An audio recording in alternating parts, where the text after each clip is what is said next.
Відчайдушний опір. Далі історія про родину із Бучі, яка вела бій із російськими загарбниками із власного дому. Юрій – викладач військового інституту. Зоя – переселенка з Луганщини. Коли почалася війна, одностайно вирішили, дітей відправляють у безпечне місце, а самі залишаються, щоб тримати оборону.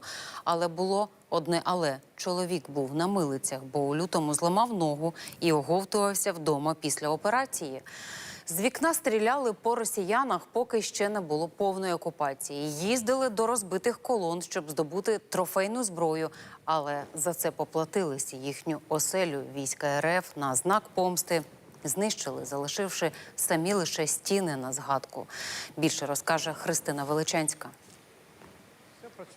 Юрій показує бетонний скелет. Це все, що залишилось від його будинку. Тут у нас зал, де ми відпочивали, тільки все згоріло, плавалось навіть скло. Чоловік – професійний військовий, зараз викладає у Житомирському військовому виші. Своїх курсантів, каже, вчить важливого. За фахом я розвідник-диверсант. З 2014 року я був на війні, я готував розвідників.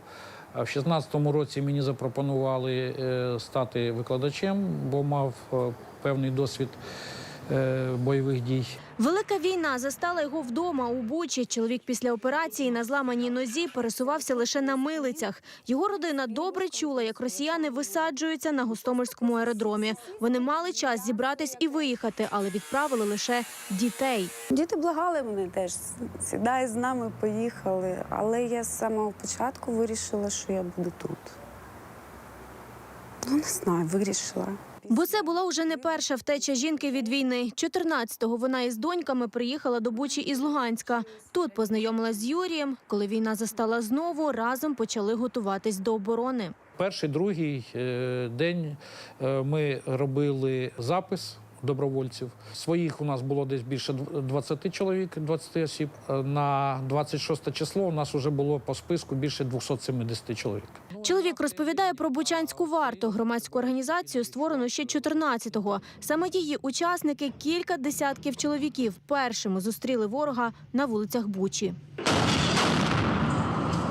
Це перший бій. Тоді було підбито 2 броньовані машини та виграно цінний час для зустрічі ворожої колони з Збройними силами.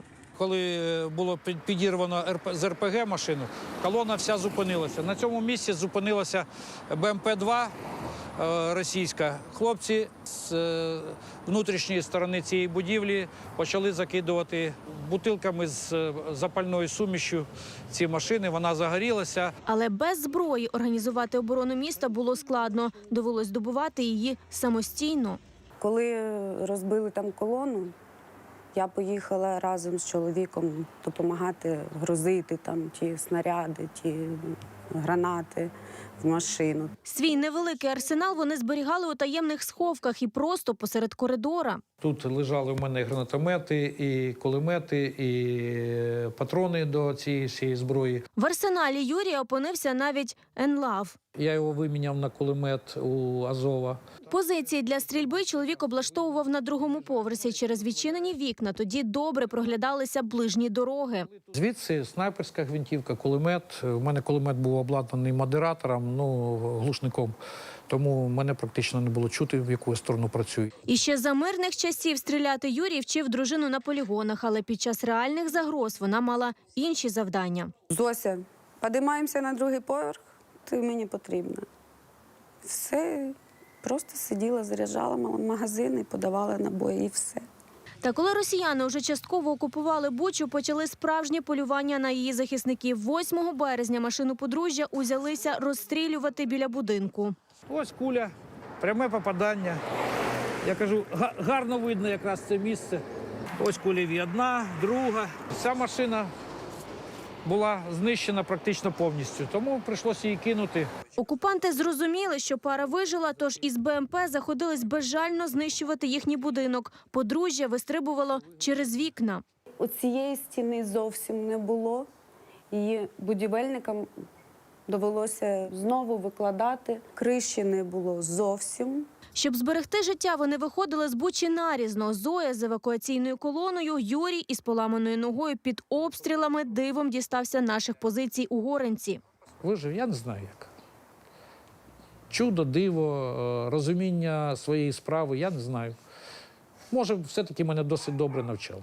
Чому я зараз навчаю своїх курсантів і офіцерів? Зараз подружжя мріє відновити своє житло. До зими намагаються принаймні добудувати стіни, зробити дах і встановити вікна. Із будівельними матеріалами частково допомагає місцева влада, але Оплати будівельникам – то все на наших плечах. Тільки на кришу потрібно близько 300 тисяч. І, звісно, таких грошей у нас немає. тож сподіваються на допомогу небайдужих, адже понад усе хочуть знову повернутись у рідну вільну Бучу. Христина Величанська, Максим Костенко, Факти СІТВ, Марафон. Єдині новини.